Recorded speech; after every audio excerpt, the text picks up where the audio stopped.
दोस्तों पिछले वीडियो में हमने आपको पीई रेशियो के बारे में बता दिया था। पीई रेशियो का मतलब होता है दोस्तों कि आप कितने रुपए कमाने के लिए कितना रुपए इन्वेस्ट कर रहे हैं। जैसे 24 रुपये इसका पीई 24 है, इसका मतलब 1 रुपये कमाने के लिए आपको 24 रुपये इन्वेस्ट करने पड़ेंगे। इसीलिए मैं आपको पिछले वीडियो में बताया था कि 1 से लेकर के 2 यदि पीई रहता है तो सबसे बेस्ट रहता है कि 1 रुपये कमाने के लिए हमको 24 रुपये ना इन्वेस्ट करना पड़े, बल्कि 1 या 2 रुपये इन्वेस्ट करना पड़े, वो स्टॉक सबसे बेहतर होता है 1 रुपये कमाने के लिए।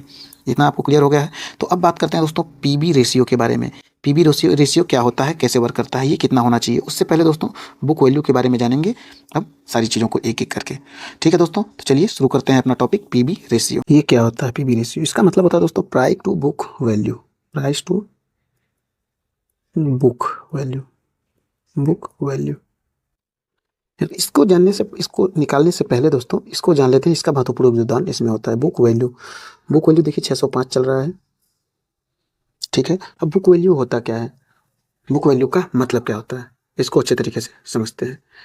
बुक वैल्यू होता है, ये निवेशकों को बताता है कि उस कंपनी के शेयर को उसके वास्तविक मूल्य के सापेक्ष कितना मूल्य दे रहा है। आसान शब्दों में यह दिखाता है कि कंपनी की कीमत उसके नेटवर्थ के मुकाबले कितनी है। आपको ये भी नहीं समझ में आया, मैं आपको अब एक आसान भाषा में समझाता हूँ। जैसे आपने कोई दुकान खोली, दुकान खोली, ठीक है, उसके बाद आपने दुकान खोली, उसमें आपने 1 लाख की सामान लगा दिया, 1 लाख का सामान लाए आप, और आपने जिसमें दुकान खोली है वो दुकान आपकी है और उसकी कीमत है, मैं समझ लीजिए 50,000 रुपये। 50,000 रुपये आपकी दुकान की कीमत है। ये चीज़ आपको समझ में आ गई। आपने 1 लाख का सामान लाया, दुकान की कीमत, आपने सिर्फ दुकान की कीमत है, जो सीमेंट की जो भी दुकान आपने लाई है कोई भी, उसकी कीमत 50,000 रुपये है। इतनी सी बात आपको समझ में आई। अब टोटल हो गए दोस्तों 1.5 लाख रुपये। आपने समझ लीजिए 1.5 लाख से बिजनेस शुरू किया, तो अपना तो जोड़ करके ये दुकानदार ने आपको तो ये सारी चीज़ें जोड़ के 1.5 लाख रुपये बता दिया, आप खरीद लिए। मान लीजिए ये सामान खराब हो गया, ठीक है, अब आपको कितना मिलेगा, आपको कि आपका जो पैसा है उसकी जो एसेट है, वैल्यू है हर एक चीज़ की, आपने सामान, ठीक है, हो सकता है 50,000 के अलावा ये इसमें 5,000 और रुपए का जो उसमें लोहे का सामान वामान लगा होता है, फ्रिज व्रिज जो भी अपनी दुकान में लगाए हो, तो वो 5,000 या 10,000 रुपये की हो, ठीक है, 5,000 या 10,000 रुपये की हो। तो टोटल आपको जो उसकी सामान होगी उसी के बराबर तो पैसा मिलेगा। मान लीजिए ये खराब हो गया सामान सारा, 1 लाख रुपए का जो भी मान लीजिए पनीर लाए थे वो खराब हो गया, तो अब आपके पैसे की जो वास्तविक कीमत है, जो बुक वैल्यू है, वो तो हो गई सीधे 50 रुपये। अब जो भी जो सामान मान लीजिए लगा हुआ है, लोहे का लगा हुआ है, तो 5,000 रुपये का लोहा बेच दी, 10,000 रुपये का फ्रिज व्रिज सारी चीज़ें बेच दी, तो 50,000 रुपये, 10 60 65,000 रुपये, यानी कि 65,000 रुपये सिर्फ आपका पैसा इसमें बचा, बुक वैल्यू है।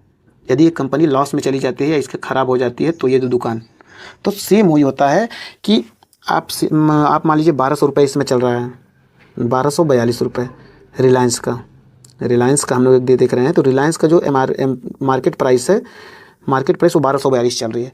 तो 1,242 रुपये में मार्केट का प्राइस आप अगर खरीद ले रहे हैं इसको, तो उसके जो एसेट्स हैं, जो कंपनी, उसकी दुकान है, फ्रिज है, सारी चीज़ें, अगर मान लीजिए कंपनी किसी भी वजह से आज ही बंद हो जाती है, तो बंद होने के बाद आपको इतना पैसा, कंपनी का सारा सब कुछ बेचने के बाद, जैसे दुकान आपने बेच दिया, फ्रिज बेच दिया, जो भी उसमें सारी चीज़ें रही, बेचने के बाद आपको पर शेयर यानी कि 1 शेयर पे आपको इतना रुपए मिलेगा। यानी 1 शेयर आपने 1,242 रुपये खरीदा था, आपको 605 रुपये आपको पर शेयर मिलेंगे। ये क्लियर हुआ कि कंपनी का यदि इस रेट पे आप शेयर खरीदेंगे तो बुक वैल्यू उसकी ये हो जाएगी। और प्राइस टू बुक वैल्यू क्या होती है, इसी को इससे भाग दे देते हैं 605 से, तो आ जाता है दोस्तों ये 2.01। अब आपको क्लियर हो गया, ये रेशियो है और ये इसकी बुक वैल्यू है कंपनी का। इस उदाहरण से आपको अच्छे तरीके से समझ में आ गया होगा। यदि आपका सामान खराब हो जाता है तो कोई दिक्कत नहीं भैया, दुकान बची हुई है, दुकान के अंदर की ज़मीन है या रोड रेट है, वो सारी चीज़ बेच देंगे, लेकिन आपका जो ये है, ये तो हो गया सामान उसका खराब। तो वही स्थिति, कंपनी आज बंद हो जाती है तो कंपनी के जो सामान है, एसेट है, जिस ज़मीन में होगी, लोहा लक्कड़ सारी चीज़ें बेच करके ऊपर शेयर आपको 605 रुपये देगी ही देगी कंपनी। इसे कहते हैं बुक वैल्यू। तो यदि ये जो होता है पीबी रेशियो वो 1 से 2 के बीच होता है तो सबसे बेस्ट होता है। भाई अब 1,200 रुपये लगा करके इतना नुकसान क्यों करेंगे, कल ही कंपनी बंद हो गई तो 1,200 रुपये लगा कि यदि किसी कंपनी का बुक वैल्यू 1,000 रुपये है, 1,000 रुपये है और उसकी प्राइस चल रही है 1,200, तो ठीक है भाई 1,242 रुपये लगाएंगे। अगर भोसड़ी का आज कंपनी, यदि किसी वजह से आज कंपनी बंद भी हो गई तो हमको आज 1,000 रुपये मिल ही जाएगा, ठीक है ना। बस इसी का मतलब होता है बुक वैल्यू और पीबी रेशियो। इतना तो आपको क्लियर हो गया होगा। अब चलते हैं दोस्तों नेक्स्ट टॉपिक के ऊपर। अब बात करते हैं डिविडेंड यील्ड के बारे में। ये क्या होता है, ये वित्तीय अनुपात होता है, ये निवेशकों को बताता है दोस्तों कि किसी कंपनी के शेयर में यदि आपने इन्वेस्ट किया तो उसमें से उसके प्रॉफिट में से आपको कितना लाभांश मिलता है। आसान शब्द में कहें तो आपके निवेश पर आपको कितना प्रतिशत, आपने 100 रुपया निवेश किया तो आपको इसका कितना प्रतिशत लाभांश मिल रहा है, लाभांश, लाभ का अंश, उसे कहते हैं डिविडेंड। या वह राशि है जो कंपनी अपने मुनाफे से अपने शेयर धारकों को देती है। जैसे कंपनी ने 100 रुपये कमा लिया तो उसका 0.41, 100 रुपये कंपनी का कमा लेती है तो उसका 0.41% वो अपने जो भी शेयर आपने खरीदा है, लाभांश अपने जो भी शेयर खरीदा है उनको वो बांटती है। इतना आपको समझ में है। अब डिविडेंड यील्ड का मतलब क्या होता है उसके बारे में, जैसे उच्च डिविडेंड, यदि 5% से ज़्यादा किसी कंपनी में डिविडेंड आपको मिल रहा है तो उसका मतलब ये दिखाता है कि जो कंपनी है वह अपने शेयरधारकों को अच्छा लाभांश दे रही है। समझ रहे हैं, लाभ का हिस्सा, इस चीज़ को समझिएगा, लाभ में हिस्सा अच्छा दे रही है। जो नियमित आय चाहते हैं, जैसे आपको लगता है कि हाँ आपको 3 महीने में 10,000, 20,000, 50,000 मिल जाए तो 10 रुपये 20 रुपये कंपनी उस हिसाब से देती रहती है, तो ये अच्छा होता है जो 5% से ज़्यादा है। यदि 2% या 2% से कम कंपनी दे रही है डिविडेंड तो इसका मतलब होता है किसी कंपनी जो लाभांश दे रही है शेयर की कीमत तो ज़्यादा है उसके, वो आपको 2% दे रही है। 2% इसलिए दे रही है क्योंकि कंपनी अपने मुनाफे को, जो उसका प्रॉफिट हो रहा है, अपने प्रॉफिट को दोबारा कंपनी को बड़ा करने में निवेश कर रही है। अरे भाई, कंपनी अपने प्रॉफिट का हिस्सा तो अपने कंपनी को बढ़ाने में, कोई विदेश में और कंपनी खोलेगी, कहीं और खोलेगी, तभी तो उसकी कंपनी और बढ़ेगी। तो अपने प्रॉफिट का कुछ हिस्सा कंपनी को बढ़ाने में लगा देते हैं और बाकी कुछ हिस्सा जो बचता है उससे वो देते हैं डिविडेंड के रूप में। अब इसका उपयोग क्या होता है, कंपनियों की तुलना, जैसे आप इसको कंपनियों की तुलना अलग अलग देख के कर सकते हैं कि कंपनी का, कभी कंपनी का मान लीजिए ABC कंपनी है, उसका जो डिविडेंड है वो है 5%, ठीक है। कोई जो कंपनी है XYZ, उसका डिविडेंड है 2%। इसका मतलब जिसको रेगुलर इनकम कमानी है तो वो इसमें इन्वेस्ट कर सकता है अपना पैसा, ये ठीक है, बहुत बेहतरीन है, बहुत ही बेहतरीन ये अपना डिविडेंड दे रहा है। लेकिन जो XYZ कंपनी है ये भी बहुत बेहतरीन है। कैसे, उसके बारे में आपको बताता हूँ। जैसे 2% ये सिर्फ दे रही है, कंपनी बड़ी है, तो ये 2% जो डिविडेंड दे रही है पैसा, उसका मतलब ये है कि अब प्रॉफिट ज़्यादा कमा रही है, ये प्रॉफिट ज़्यादा बना रही है, तो इसका मतलब है कि ये कंपनी सिर्फ 2% अपने शेयर धारकों को दे रही है पैसा, शेयर धारकों को। बाकी पैसा वो कंपनी अपने बेसिक स्ट्रक्चर में अपने आप को बढ़ाने में कर रही है, अपनी कंपनी को बढ़ाने में इन्वेस्ट कर रही है।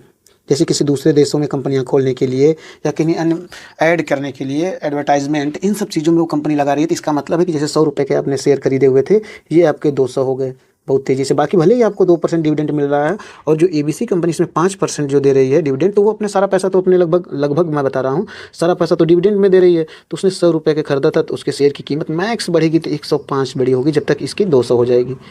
तो इसका मतलब होता है कि 2% भी यदि है तो कोई दिक्कत नहीं है, वो कंपनी अपने मैन्युफैक्चरिंग में बढ़ा रही है, एडवर्टाइजमेंट में या किसी अन्य देशों में कंपनियां खोलने में, इस वजह से बढ़ाती है, इसलिए डिविडेंड मायने नहीं रखता बहुत ज़्यादा, ठीक है। अब आते हैं, ये सारी पॉइंट में हमने आपको समझा, जैसे ये मार्केट कैप हो गया, ROE हो गया, रिटर्न ऑन इक्विटी, ये जितना ज़्यादा रहेगा उतना ही ज़्यादा अच्छा है, रिटर्न ऑन इक्विटी ज़्यादा है तो अच्छा है। उसके बाद EPS हो गया, EPS भी ज़्यादा रहेगा तो अच्छा है, ठीक है। अर्निंग पर शेयर, ये कम आपके एक शेयर के ऊपर कंपनी कितना अर्न कर रही है। उसके बाद PE रेशियो, ये दोस्तों 1 से 2 बेस्ट होता है, 1 से 2 ज़्यादा नहीं होना चाहिए। PB रेशियो भी 1 से 2 से ज़्यादा नहीं होना चाहिए। सबसे बेस्ट की मैं बात बता रहा हूँ कंपनी को, आप देखिएगा। और बुक वैल्यू, ये जितना ज़्यादा रहे उतना ज़्यादा अच्छा है, क्योंकि इसी से PB रेशियो निकलता है, जितना ज़्यादा उतना अच्छा, ये बाई करने योग्य, आप समझ गए। अब डेब्ट टू इक्विटी की बात करते हैं। डेब्ट टू इक्विटी, ये दोस्तों सबसे इंपॉर्टेंट है। इंडस्ट्री P का कोई मतलब नहीं है, इंडस्ट्री P का इसलिए मतलब नहीं है क्योंकि ये सेक्टर वाइज चलता है, सेक्टर वाइज। सेक्टर जैसे हमने बताया, ऑटो हो गया, मेडिसिन हो गया, मेडिसिन हो गया, IT सेक्टर हो गया, उसके बाद FMCG सेक्टर हो गया। तो इन सेक्टरों को आपस में नापने के लिए चाहिए कि किसका इंडस्ट्रियल P सबसे बेहतर है। जैसे IT का जो होता है इंडस्ट्रियल P सेक्टर, वो सबसे ज़्यादा होता है, इसका IT सेक्टर का सबसे ज़्यादा, क्योंकि इसमें लागत कम होती है, इनकी लागत कम होती है, इसका प्रॉफिट ज़्यादा होता है, प्रॉफिट ज़्यादा। और ऑटो में इनमें लागत ही लग जाती है, जैसे गाड़ी कोई बनाने तो उसमें से लगभग 80% तो इनका पैसा लग जाता है, सिर्फ 20% इनकी लागत लगती, समझ रहे हो, इनका प्रॉफिट होता है। और ये जो कंपनियाँ होती हैं इनमें समझ लीजिए, एक बार अगर ये IT कंपनी कोई किसी भी सामान को उसने यदि इन्होंने रिसर्च पे ख़त्म कर दिया, मान लीजिए 20% पैसा, तो कंपनी दोस्तों 20% यदि पैसा इसने कर तो कंपनी 80% वो कमा के इनको देती रहती है। इसलिए जो IT कंपनियाँ होती हैं तो उनमें जो इंडस्ट्रियल P होता है उसका सबसे ज़्यादा होता है, 20% जो होता है इंडस्ट्रियल P, वो भी बहुत बेहतरीन होता है। ये मतलब सारी कंपनी, किसी भी सेक्टर की सारी कंपनियों की आपस में तुलना करते हैं, इससे तुलना करते हैं, कंपैरिजन इंडस्ट्री पी के नाम से। समझ गए आप बात अच्छे तरीके से इस बात को। सेक्टर वाइज कंपनियां होती हैं। एक कंपनियों का सबसे ज़्यादा होता है आईटी का इंडस्ट्रियल पी, उसके बाद अन्य कंपनियों का होता है, क्योंकि इसमें कम लागत में प्रॉफिट ज़्यादा होता है, इसमें ज़्यादा लागत में प्रॉफिट कम होता है। ये कैसे, इसको क्यों होता है इसका इस्तेमाल होता है कंपनियों को पता करने कौन सा सेक्टर की कंपनियां बहुत तेज़ी से प्रॉफिट कर रही हैं या ग्रो कर रही हैं, उसका पता करने के लिए इंडस्ट्री पी होता है। अब आ जाते हैं दोस्तों इसके ऊपर, डेब्ट टू इक्विटी के ऊपर। डेब्ट टू इक्विटी होता क्या है? इसका मतलब होता है दोस्तों, डेब्ट टू इक्विटी को ये बताता है कि कंपनी के संचालन और विकास के लिए कंपनी ने कितना कर्ज लिया हुआ है, और कितना, यह दिखाता है कंपनी के पास जो पूंजी है उसमें से कितना हिस्सा मालिकों का है, जैसे शेयर होल्डर्स का है। शेयर होल्डर्स में आप भी हो गए, एक शेयर खरीद लिए तो भी आप शेयर के हिस्सेदार हो गए, ठीक है, शेयर होल्डर हो गए, यानी कंपनी के मालिक हो गए। और कितना हिस्सा उसने कर्ज लिया, वो ये उसके अनुपात को दिखाता है। डेब्ट मतलब कर्ज, कंपनी ने कितना कर्ज लिया है। और इक्विटी का मतलब होता है कितना इक्विटी बेच करके अपने शेयर धारकों से पैसा लिया कंपनी। शेयर धारक, जैसे हम और आप एक शेयर लिए तो भी शेयर धारक हो गए, उनसे कितना पैसा लिया। जैसे एक उदाहरण के तरीके से समझते हैं। मान लीजिए कोई कंपनी XYZ, ठीक है, XYZ, ये हमारे पास जानकारी है। अब हमारे पास क्या जानकारी है इसके बारे में कि इसने कुल कर्ज 50 करोड़ रुपए लिए हैं, 50 शेयर लिए हुए हैं, ठीक है। और इसकी जो कुल पूंजी है, टोटल ये कर्ज हो गए, और कुल जो पूंजी है, पूंजी मतलब इक्विटी, EQUITY, इक्विटी जो है वो लगभग 100 करोड़ रुपए की है। इतनी चीज़ आपको समझ में आ गई। कुल इसका जो है कर्ज 50 करोड़ रुपए है, कुल पूंजी 100 करोड़ रुपए है, कि 50/100 यानी 1/2, यानी कि 0.5, यानी कि इसका मतलब हो जाएगा कि 1 रुपये पे कंपनी ने 0.5 पैसा, यानी कि 50 पैसा, 1 रुपये पे 50 पैसा कर्ज ले रखी है। अब जैसे इसका देखिए 0.44, इसका मतलब है कि 1 रुपये पे कंपनी ने कितना कर्ज लिया है, यानी 1 रुपये इसकी पूरी कुल संपत्ति है, आय है, ठीक है। आय पे इसने 44 पैसा, समझ लीजिए 44 पैसा इसने कर्ज ले रखा है। तो ये अच्छा है, ये अच्छा साइन है। समझ में आया इसका? 1 रुपये पे यानी 50 पैसा कर्ज ले रखी है कंपनी, तो बहुत बेहतरीन है। ये जो डेब्ट टू इक्विटी होता है दोस्तों, ये हमेशा 1 से कम होना चाहिए। 1 से कम होता है तो कंपनी बहुत बेहतरीन होती है। कभी कभी ये जो होती है डेब्ट टू इक्विटी, वो 2 हो जाती है, 3, यानी 1 रुपये आपकी पूरी पूंजी है, पूरी, यानी कि आपके घर का सारा सामान सब 1 रुपये है, और आपने ले लिया है लोन, कर्ज ले लिया है 2 रुपये। 1 रुपये सारी संपत्ति है आपकी, आपने 2 रुपये ले लिया है लोन, तो वो कंपनी की स्थिति के लिए बहुत ख़राब हो जाता है। समझ रहे हैं? वो अच्छे तरीके से वो अपने कर्ज को निपटा नहीं पाती और कंपनी बंद होने के बाद चली जाती है। लेकिन कभी कभी बहुत बेहतरीन वो उसकी बैलेंस शीट को पढ़ करके डिटेल से ये समझने की जरूरत हो जाती है कि जो डेब्ट टू इक्विटी होता है दोस्तों, वो अपने प्रॉफिट के कितना हिस्सा वापस कर रहा है। इससे आपको डिविडेंड होता है ये भी कम हो जाएगा मिलना। अगर ज़्यादा रहेगा, 1 रुपये का अपने पूरी आय है और 2 रुपये आपने लोन ले लिया, तो 50% तो उसी का पहले चला जाएगा। उसके बाद जो प्रॉफिट बचेगा उससे आप कंपनी को बढ़ाने में लगाएंगे या लोगों को उसका लाभांश देने में लगाएंगे, बताइए आप ही। इसलिए जो होता है डेब्ट टू इक्विटी, वो सबसे बेहतर जो दोस्तों होता है वो 1 रुपये से कम, 1 रुपये से कम है, तो डेब्ट टू इक्विटी सबसे बेहतरीन है और बाय करने लायक है शेयर। ये चीज़ क्लियर हो गई आप लोगों को? एक बार थोड़ा सा रिवीजन कर दें। मार्केट कैप हो गया, ROE हो गया, ये ज़्यादा होना चाहिए। PE हो गया, ये 1 से 2 के बीच में होना चाहिए। PB हो गया, ये भी 1 से 2 के बीच में होना चाहिए। डिविडेंड तो 2 भी अच्छा है, 2 से 5 के बीच में दोनों अच्छा है, 2% से लेकर 5% के बीच में, या 1 से भी कोई दिक्कत नहीं, बहुत बेहतरीन है। EPS अर्निंग पर शेयर हो गया, 1 शेयर पे कितना कमा रही है कंपनी। बुक वैल्यू ये ज़्यादा होनी चाहिए, ये भी ज़्यादा होना चाहिए, लगभग उसके जो मार्केट प्राइस होते हैं उसके बराबर होनी चाहिए।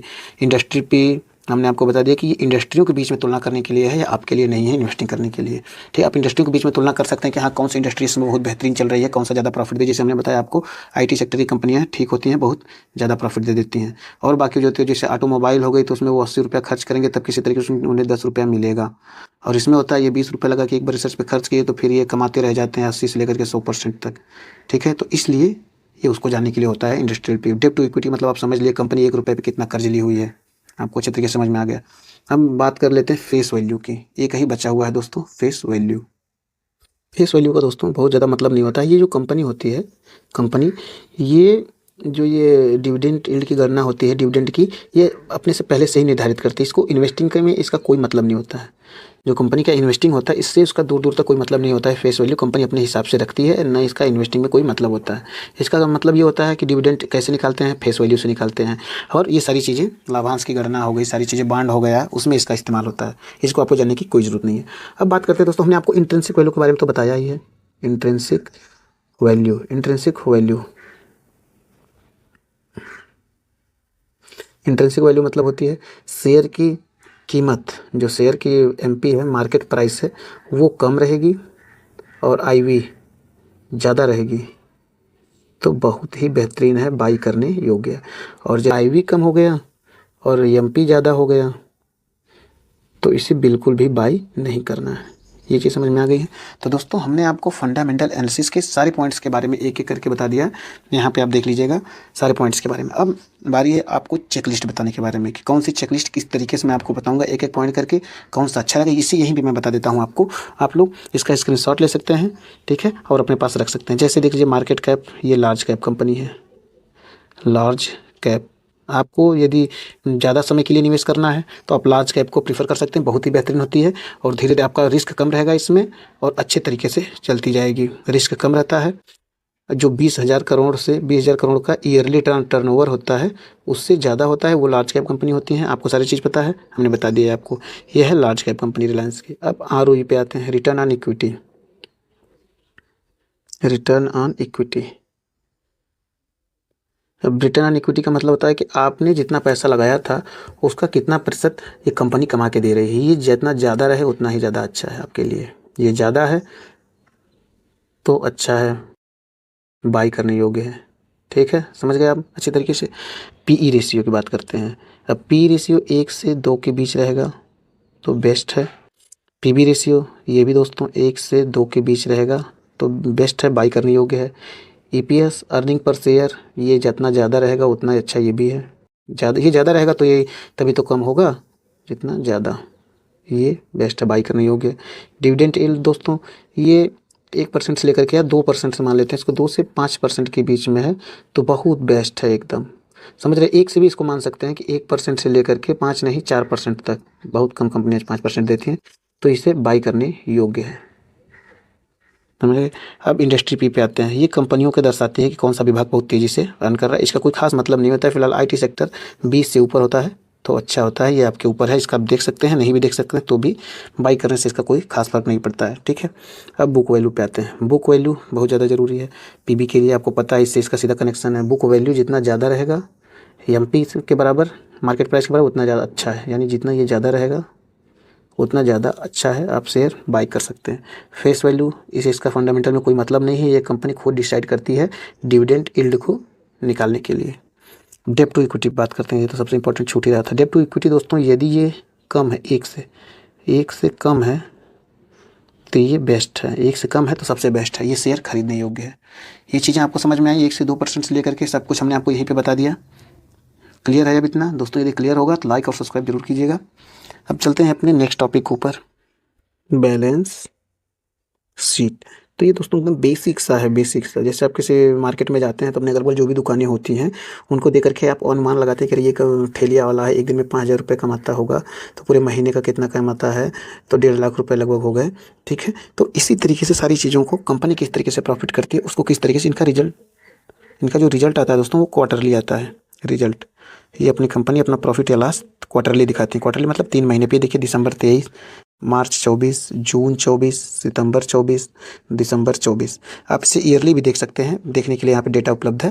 फिलहाल क्वार्टरली ही देखते हैं। पहले रेवेन्यू का मतलब क्या होता है, जैसे हमने आपको एक उदाहरण के माध्यम से समझाया था अभी कि 1 लाख रुपए में आपने कोई दुकान खोली, ठीक है, ये 1 लाख रुपये हो गए। उसका यदि आपने 20,000 रुपये प्रॉफिट कमाया, 20,000 रुपये प्रॉफिट, तो आपका पूरा टोटल रेवेन्यू कितना हुआ, आपका प्रॉफिट क्या हुआ इसमें से? आपका प्रॉफिट तो हो जाएगा सीधे सीधे 20,000 रुपये ना, कि आपने 20,000 रुपये का सिर्फ और सिर्फ एकदम प्रॉफिट किया है। और जबकि रेवेन्यू आपका, आपने पैसे का आदान प्रदान कितना हुआ, 1 लाख रुपये का आपने सामान खरीदा, फिर 1 लाख रुपये का आपने बेचा, यानी कि टोटल हो जाएगा यहाँ पे 2,20,000 रुपये रेवेन्यू हुआ आपका। इस बात को आपको अच्छे तरीके से समझ में आ गया। 1,00,000 रुपये का आपने सामान खरीद के लाया, फिर 1,20,000 रुपये का बेचा, तो वो टोटल रेवेन्यू हो जाएगा आपका 1,20,000 रुपये, 2,20,000 रुपये, ये हो जाएगा आपका रेवेन्यू। इसमें से प्रॉफिट कितना हुआ, आपका प्रॉफिट हो गया इसमें से 20,000 रुपये। अब 20,000 रुपये के बाद दोस्तों आप, और टोटल आपका पैसा लगा, रेवेन्यू हो गया 1,00,000 रुपये का, आपने सामान खरीदा 1,00,000 का, फिर प्लस 1,20,000 का आपने बेच दिया, अब टोटल रेवेन्यू हो गया 2,20,000। टोटल आपने 2,20,000 का रेवेन्यू किया, ये चीज़ तो यही हो जाता है रेवेन्यू। कंपनी का जितना पैसा लगाया और जितना बेचा वो टोटल हो गया 3 महीने का, ये रेवेन्यू हो गया। ठीक है, अब इसी सेम उदाहरण पर मैं आगे चलते हैं। रेवेन्यू आपने समझ लिया। रेवेन्यू क्या होता है, 1,00,000 रुपये का खरीदा सामान, 1,00,000 प्लस 20,000 रुपये का बेचा, तो टोटल हो गया 2,20,000। ठीक है, 20,000 रुपये टोटल आपका रेवेन्यू हो गया, रेवेन्यू। अब इसमें से प्रॉफिट क्या होगा, प्रॉफिट तो आपका होगा 1,00,000 रुपये का आपने सामान लिया था, देख लीजिए 19,000 रुपये सीधा हुआ। 1,00,000 रुपये का आपने सामान लिया था, दुकान में डाला था, 1,20,000 में आपने बेच दिया, 1,20,000 में, तो 20,000 आपने, 1,00,000 तो मूलधन आपका हो गया ये वाला, तो आपका प्रॉफिट शुद्ध हुआ 20,000 रुपये। ठीक है, तो आपका ये देख लीजिए क्वार्टरली प्रॉफिट, ये हर महीने बढ़ते रहना चाहिए।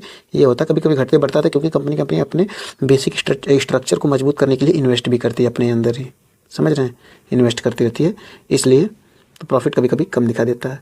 अब नेटवर्थ क्या हुई, नेटवर्थ, अब नेटवर्थ को उसी उदाहरण के माध्यम से, 1,00,000 रुपये का आपने सामान खरीदा और 1,20,000 में आपने बेच दिया, तो आपका प्रॉफिट इस पे हो जाएगा, प्रॉफिट शुद्ध प्रॉफिट हो जाएगा दोस्तों 20,000। ठीक है, रेवेन्यू कितने पैसे का आदान प्रदान हुआ, रेवेन्यू हो जाएगा आपका 2,20,000। ठीक है, 2,20,000 रुपये हो गया। ठीक है, अब इसमें नेटवर्थ कितना हुई, नेटवर्थ आपको एकदम आसान भाषा में समझ रहा हूँ दोस्तों, समझिएगा। यानी 1,00,000 रुपये आपने शुरू में पैसा लगाया था ना, 1,00,000 रुपये शुरू में लगाया था, ये प्लस 20,000 रुपये आपने कमाया है, तो टोटल आपका जो नेटवर्थ है वो हो जाएगी 1,20,000, 1,20,000 रुपये आपकी टोटल नेटवर्थ हो जाएगी। रेवेन्यू कितने पैसे का लेन देन हुआ, आदान प्रदान, टोटल वो हो जाएगी 2,20,000 रुपये। प्रॉफिट सिर्फ पूछेगा तो वो 20,000 रुपये हो गई। ये चीज़ आपको क्लियर हुई, रेवेन्यू, प्रॉफिट और नेटवर्थ में क्या अंतर है। टोटल नेटवर्थ आपका 1,20,000 रुपये, क्योंकि आपका ही पैसा हो गया, अब समझ रहे हैं बात को, लेकिन प्रॉफिट 20,000 हो जाएगा। रेवेन्यू टोटल पैसों का, जितना पैसों का आदान प्रदान होगा तभी तो हुआ ना 20,000 आपका प्रॉफिट, तो 2,20,000 रुपये। ये चीज़ आपको समझ में आ जानी चाहिए। आपको ये क्वार्टरली देख सकते हैं दोस्तों, आप इसको क्वार्टरली देख सकते हैं, प्रॉफिट को, नेटवर्थ को ईयरली देख सकते हैं, इस तरीके से ये वर्क करता है। अब आते हैं दोस्तों नीचे, थोड़ा सा नीचे यहाँ पे दिया हुआ है ग्रो में जो ऐप है दोस्तों, जहाँ पे दिया हुआ मुकेश अंबानी, इसके डायरेक्टर कौन है, पेरेंट कंपनी रिलायंस इंडस्ट्रीज है, सिंबल ये है, इसकी कौन कौन सी कंपनियाँ और हैं, ये सारी चीज़ें यहाँ पे दिख रही हैं, आप देख सकते हैं। उसके बाद यहाँ पे आ जाते हैं शेयर होल्डिंग पैटर्न, इस पर क्लिक कर देते हैं दोस्तों। ये बहुत ज़्यादा इंपॉर्टेंट है, जो शेयर होल्डिंग पैटर्न है। शेयर होल्डिंग पैटर्न का मतलब क्या होता है, प्रमोटर्स मतलब कंपनी के मालिक, यानी कि मुकेश अंबानी जी का इस कंपनी में 50.13% की हिस्सेदारी है। हिस्सेदारी मतलब ये उतनी कंपनी के मालिक हैं। अब जैसे मैं आप लोगों को इसके बारे में हम अपने पुरानी वीडियो में बताया हुआ है, फिलहाल मैं इसमें बता देता हूँ आपको एक बार फिर। मालिक का मतलब होता है दोस्तों, कंपनियां इस बेस पे काम करती हैं कि जैसे मान लीजिए हमारे पास, हमने ये 50, आप कहेंगे कि तो आधा है इसका, कंपनी का आधा पैसा लेकर के इसे कैसे मालिक बन सकता है। तो इसके लिए मैं बता दूँ आपको कि जैसे कंपनियाँ ये 50% ये ले लिए हैं, उसके बाद ये 1% ऐसे कर करके 5-5, 10%, यानी कि 50% से ज़्यादा नहीं होगा। ठीक है, 1% करके सबको दे देंगे, तो मालिक तो सब हो जाएंगे, ढेर सारे हो जाएंगे, लेकिन जिसका ज़्यादा रहेगा उसी की कंपनी होगी।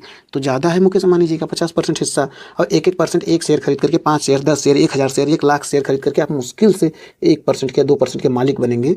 उसे उसका कहते हैं शेयर होल्डिंग, मतलब शेयर धारक उसे कहते हैं, समझ रहे हैं बात को। तो उससे आप मालिक थोड़े बन जाएंगे, लेकिन जिसके पास ज़्यादा रहेगा वही मालिक बनेगा, चाहे 50% हो चाहे 5% हो, लेकिन अगर वो उसके पास ज़्यादा है तो वो मालिक है। अब यहाँ पे आते हैं, इसका मतलब क्या होता है दोस्तों, इन सारी चीज़ों का इनका मतलब होता है कि कंपनी अगर बेहतरीन होती है तो अच्छे अच्छे लोग उसमें इन्वेस्ट करते हैं। जैसे देखिए फॉरेन इन्वेस्टर्स, इंस्टीट्यूशनल इन्वेस्टर्स, इनको FIIs बोलते हैं दोस्तों। ये सुबह सुबह डेटा आपको न्यूज़ के माध्यम से मिल जाएगा सारी न्यूज़ चैनल्स पे।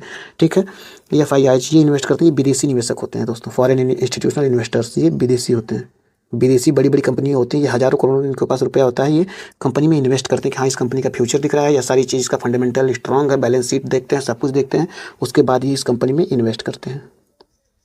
समझ रहे हैं, इसमें इन्वेस्ट करते हैं। इसका यानी कि FIIs का इसमें 19.15% इन्वेस्टिंग है। ठीक है, इन्वेस्ट रिटेल एंड अदर्स, हम और आप इसमें एक शेयर, कोई एक शेयर खरीद लिया, कोई 5 शेयर खरीद लिया, कोई 10 शेयर खरीद लिया, तो 5 शेयर 10 शेयर खरीदने वालों की संख्या इसमें 11.61% यानी रिटेल और अदर्स। ठीक है, और ये हो गए DIIs मतलब डोमेस्टिक इंस्टीट्यूशनल इन्वेस्टर्स। इसका मतलब जैसे ये विदेशी हैं वैसे ये घरेलू हो गए।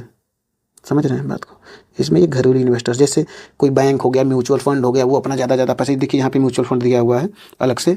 बड़े बड़े बैंक हो गए, बड़ी बड़ी संस्थाएं हो गई, जैसे राकेश झुनझुनवाला है, उनके पास हज़ारों करोड़ रुपए है, वो इसमें इन्वेस्ट किए हुए हैं, तो ये DIIs हो जाती हैं, घरेलू कंपनियाँ हो जाती हैं बड़ी बड़ी। जैसे LIC हो गई, ये सब भी घरेलू कंपनियाँ, LIC इसमें इन्वेस्ट करती है। इस तरीके से चीज़ें कम वर्क करती हैं।